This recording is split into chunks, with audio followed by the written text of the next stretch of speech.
Welcome to Not Milk Never Milk. Subscribe if you're lactose intolerant. You start here.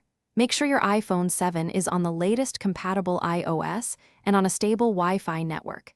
This fixes many validation errors. Once done, go to Settings, tap your name and sign out of iCloud so you can attempt a fresh Apple ID creation.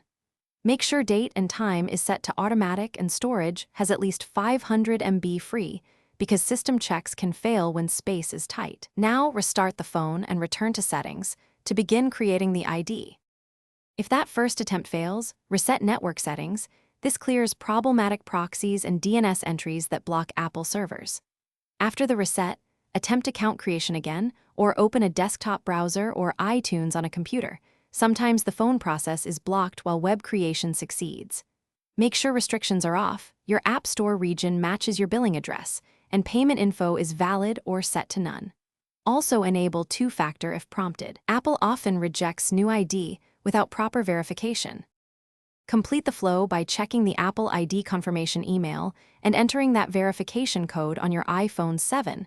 Once verified, sign into Settings, iCloud, FaceTime, and the App Store. After signing in, update system preferences and re-enable services.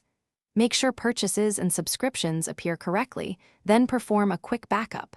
If you still cannot create the ID, one key troubleshooting tip is to try creating the account on a different device or a reliable public network.